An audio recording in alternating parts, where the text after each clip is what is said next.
The foothills really define what Boise is.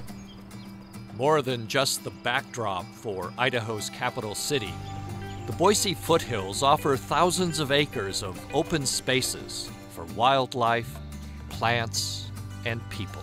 Whoa! They represent what Boise has been and I think will be in the future, which is a town that is close enough to nature and open space that you can enjoy it. Whether you do it for exercise or solitude or to wildlife watch, I just think there's something for everybody up here. Exploring Boise's backyard, next on Outdoor Idaho.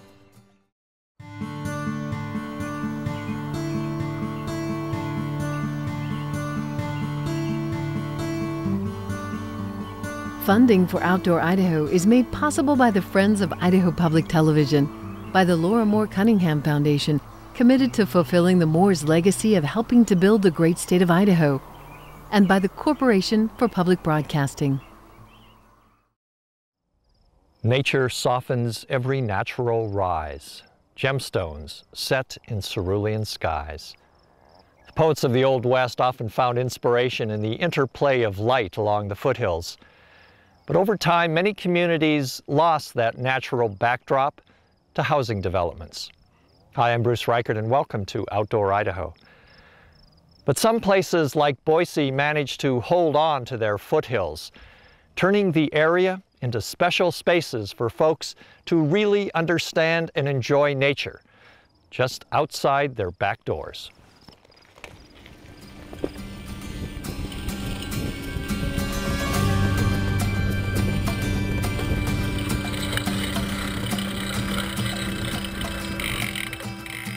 I got my first mountain bike in the fall of '86. That's when I started mountain biking. I would come out here and ride in the foothills, and basically it was me and my buddies or my wife, and that was it. And now, I mean, it's, you know, literally tens of thousands of people are using the foothills all year long.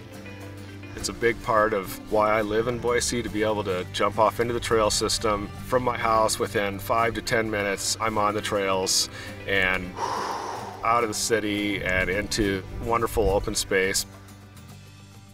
The Boise foothills stretch about 5,000 feet up from the valley floor, merging into the Boise front and across thousands of acres from the city of Eagle to Lucky Peak Reservoir. A geologic collection of granite, basaltic lava flows, and large deposits of sandstone, the foothills are home to more than 50 species of birds, a rich diversity of mammals, and an incredible collection of plant life. The Shoshone-Bannock tribe used to gather over in the area we know now as Harris Ranch. It was wintering grounds for the Native Americans there. Early pioneers, even residents in the first part of the 20th century, saw the foothills as little more than grazing land. It wasn't until the 1940s that the foothills became some place to live.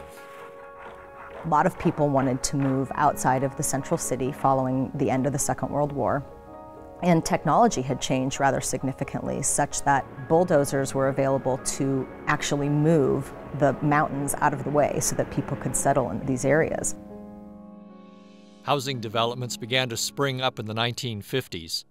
People wanted to live higher and higher, venturing into pristine drainages. They also built in the path of what was eventually called the Mud Bath of 1959. In July of that year, a fire in the Boise foothills burned about 9,000 acres. A month later, it began to rain. Thousands of tons of soil and debris were spread over Boise City and surrounding country. Former Idaho Supreme Court Justice Chuck McDevitt remembers the devastation. It was a mess. It was just flowing mud. The viscosity of it was tremendous, and anywhere that it flowed, you had a difficult cleanup problem. Their basements were full of mud, the houses and their lawns were full of mud. And some of those people who live there have real stories to tell you.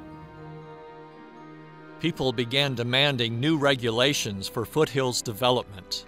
The federal, state, county, and city agencies that controlled separate parcels of land in the foothills all realized they needed to start managing the area jointly. So it's a sense of coming together on our hills, not just my hills or your hills.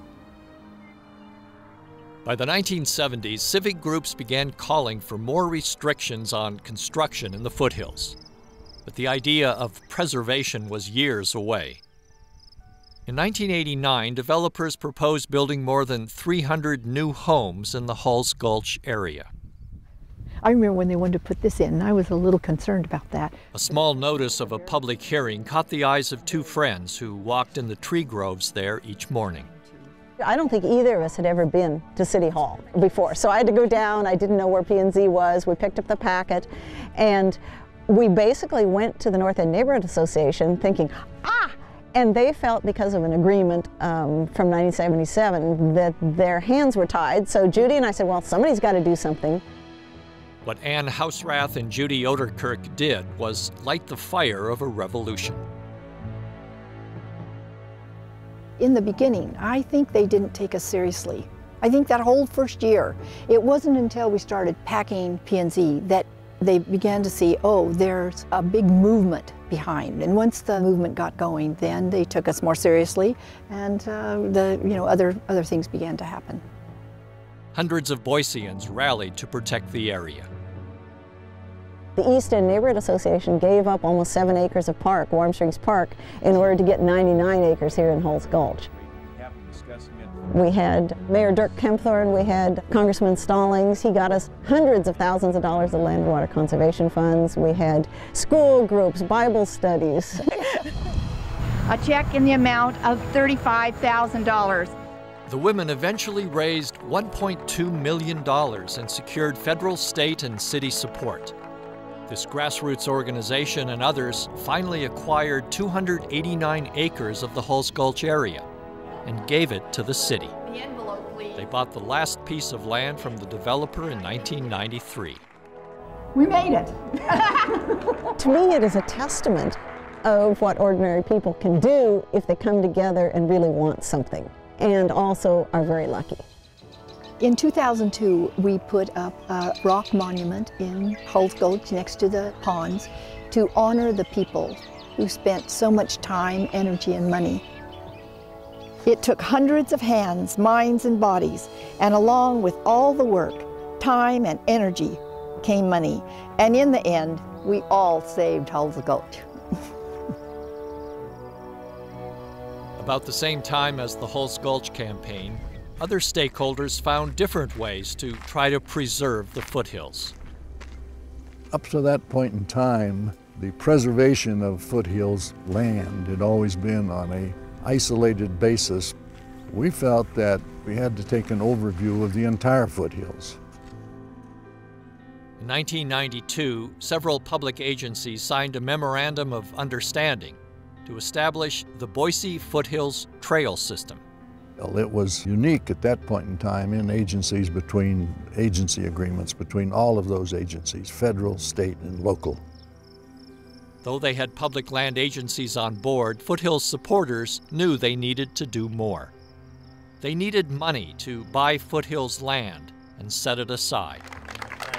So in 2001, McDevitt and others led a citizens' effort to save the foothills, this time on a much bigger scale. What we did was we took the recommendation of a Foothills committee to place a levy on the Boise city ballot. It's something that nobody believed we could do. In fact, that seemed to be the only consensus in town, was that we couldn't do it. Lauren McLean ran the campaign, asking Boise residents to tax themselves $10 million to buy open spaces in the foothills. This was really a turning point for our community, that we would stand up and say, yes, let's pass a property tax levy to set aside open space in the foothills. Because ultimately, this is our place, and it connects so well with our citizens. And so when you connected the levy and the value and the promise that a successful levy brought to the city with the passion for this place that our residents have, it was like magic. And we had hundreds of volunteers and 56% of the vote. And now 10 years later, we've set aside over 10,000 acres, valued at nearly $40 million, and we still have money in the levy pot.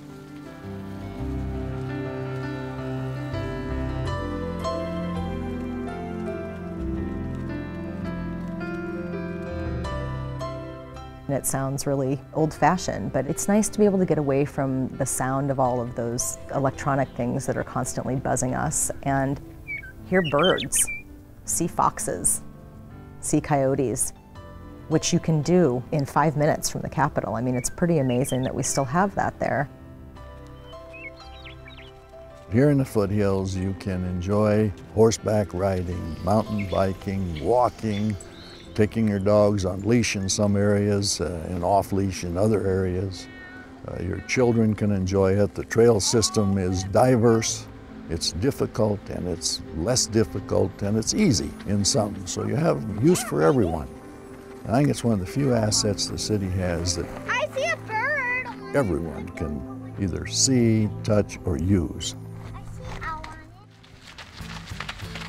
Running in the foothills in Boise is great because you're really close to the city, but you get to actually be away from the city and get out of the hustle and bustle of your everyday life.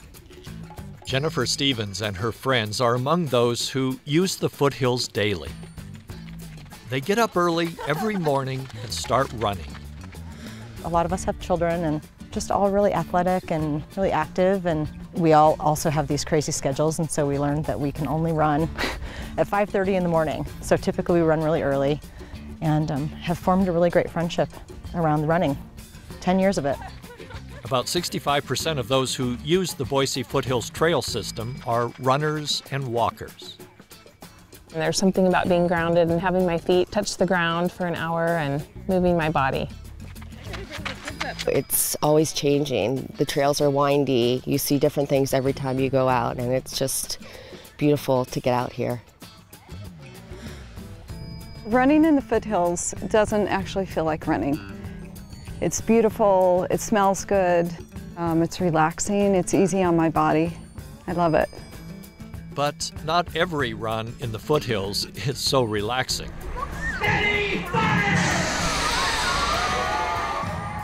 Each year, more than 3,000 runners take part in the Race to Roby Creek, billed as the toughest half marathon in the Northwest.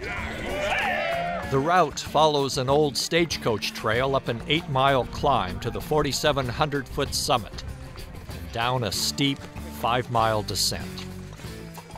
There's a real sense of accomplishment when you finish an hour run or when you finish a race like Roby Creek. There's just a sense of accomplishment that you did something not everyone else can do, and you went somewhere not everyone else can go, and it really empowers you. Let's see if we see more stuff down here. Keep looking. Keep looking. You never know. That's how it is with nature. You never know if you're going to find something. You're never too young to start seeking a little adventure in the foothills. Here's some flowers. Do you think there'll be some on the flowers? There's one. Oh, Sloan found another one. Oh, it's a big one. The grasshopper. Who's, oh. Maybe it's gonna jump. The Boise Foothills Learning Center teaches nearly 10,000 students a year about the environment. This class is a chance for these preschoolers to explore. It's important for children to be outdoors because it's healthful, it helps them exercise, use their big muscles, and breathe fresh air. A lizard! A little teeny lizard! Just seeing what's available in nature whenever they go outdoors, they see something new. It's a little one. They're dandelion seeds. Not really. Don't forget to look between the cracks. Let's go. Don't hit me. That'd be very sad. So stay right behind me, Isabel. There you go. After walking and running, mountain biking is the most popular activity in the foothills. So keep it slow. Slow down, Nathan. Use your brakes. Going right up that trail right there. Pedal hard, Nathan, all the way up. You can do it. Nice job. The Boise Parks and Recreation Department offers mountain biking classes for all ages. We really stress not only riding and learning how to ride correctly and riding up hills and down hills, but also respect for other trail users and learning the trail rules. We really make that an important emphasis in our classes. We spend a lot of time riding, but we also spend a lot of time stopping, talking about trail rules, letting them kind of run around and explore the area. So do a lot of riding, but we also let them have a lot of fun and kind of run around and be kids too. I like the foothills because there is a lot of different creations. Sometimes there's big rocks that are cool to look at, and you can do a lot of things in the foothills, like hike, ride your bike. You can do a lot of things. Being out here, I think they don't always realize that they're exercising and getting a really good workout in, because they're out here with their friends and they're on trails and they're looking at bugs and dead things or whatever it might be, and it's really exciting for them. Nice job, guys.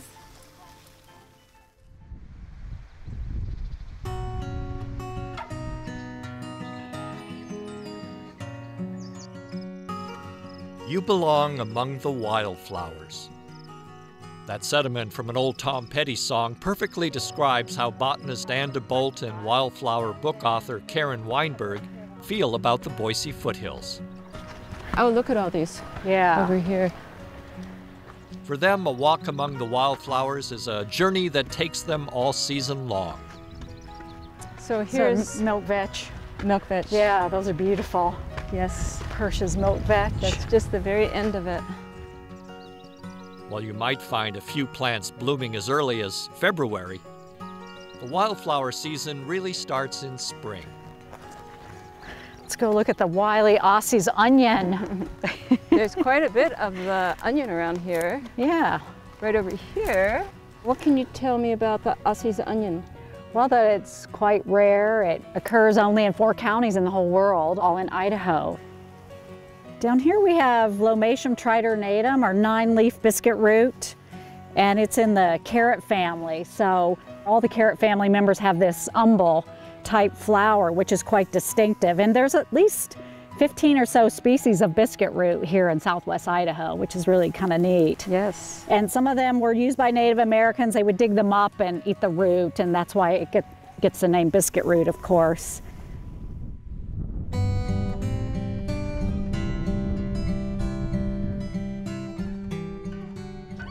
So Anne, I was over here the other day, and I realized the diversity in just this area. Yeah. There's so many different flowers. It's beautiful, huh? It is. Late spring and early summer is truly wildflower season in the Boise Foothills. So we've got lupin in all different colors. We've got purple and white and yellow. Here we have a beautiful lupin, and the lupin is in the pea family, the bean family. Lupin, believe it or not, I mean, it's so common. It's such a beautiful wildflower, but it's hard to grow in the garden, the native one. The native one. It does not like to be disturbed, the roots. It doesn't like to be moved around and transplanted. Here's our little Phacelia. Look at this little bouquet of that. That's beautiful, and that's a little annual Phacelia. Here's our little fiddleneck. And explain why that's called a fiddleneck. It's a little fiddleneck because of the way that the flowers are arranged, just like a little fiddle wrapped around like the end of a fiddle. Yeah, that's so cool. Yeah, so we have a couple of different species of those in the Boise Foothills. Native plants abound, like arrowleaf balsam root and bitterbrush, an important food source for wildlife. But in other parts of the foothills, these traditional western plants are being crowded out by non-native species like tumble mustard and cheatgrass. They don't have any natural predators, anybody that eats them. So cheatgrass in England is considered a rare plant, believe it or not. Really? Yeah, so here, there's just so much competition that these non-native annuals create for our beautiful wildflowers that we would prefer to see in the Boise Foothills. Yeah, let's go this way, I think, maybe. Yeah, we'll see what we see over here.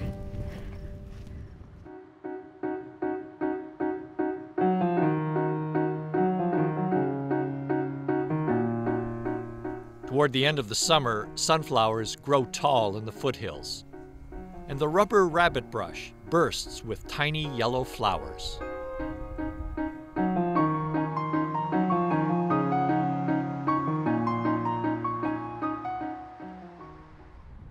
So, Ann, here we are at Rubber Rabbit Brush in early November, and it's going to seed here. Going to seed, yeah. So these, if you just touch them now, they're all ready and ripe and dispersing. As you can see, we've been collecting a little bit of seed of this to use on some restoration projects. They're a very important shrub, very dominant in some areas, and also one neat thing about rubber rabbit brush is that it resprouts after fire or after disturbance.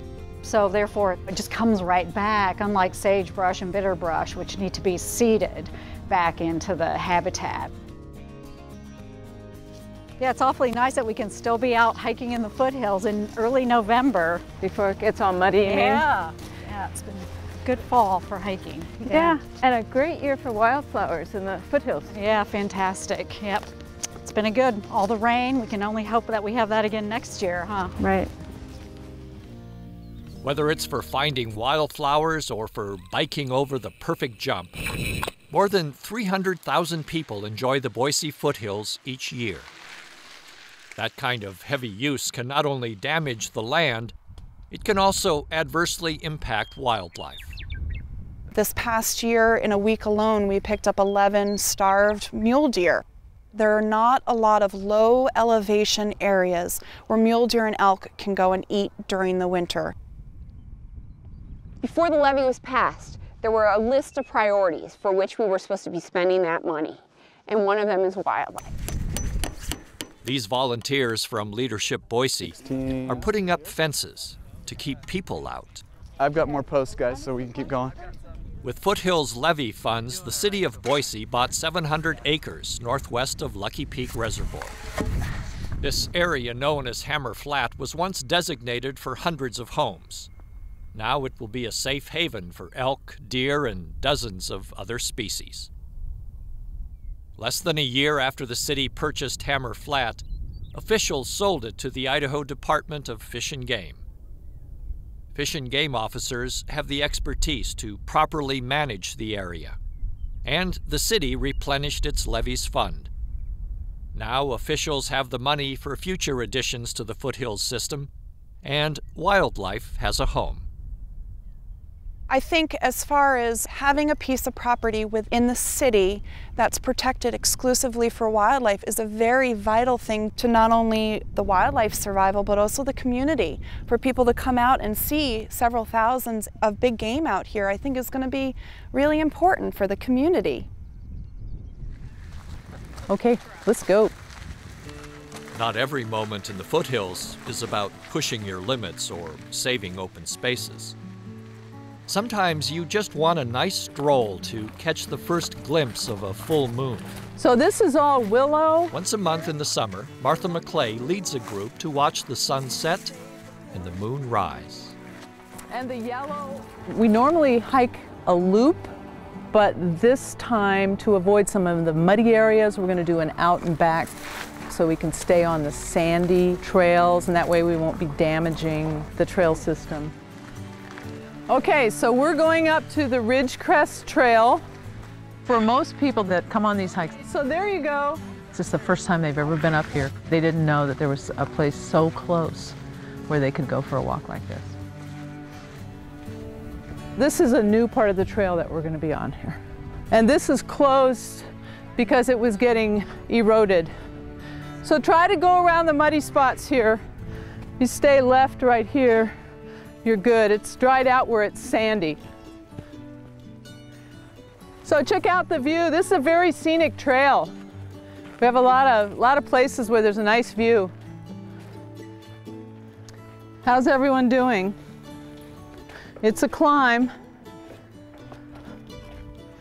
Okay, so if official time of the moonrise is 6:41 and it takes 20 minutes or so for it to show up, it should be coming up here any second. I just think it's so important that we keep our connection in nature, especially city dwellers. We live and work in the city all day, and Boise's a beautiful city, But to come up here and just be in the stillness for a while and be close to the land again is something I think is just vitally important to all of us, from kids to adults. Oh, there you go, right there. There it is. When the moon comes up, when the sun is still above the horizon, it looks flat, not luminous. It looks like a paper moon. It comes up pretty fast. Time goes down really Did anybody fast. notice the time? 7:06. I was just amazed how beautiful and peaceful it was up here. To see the sun go down and the moon come up at the same time was really a very magical moment. Sounds kind of silly, but it really was very magical.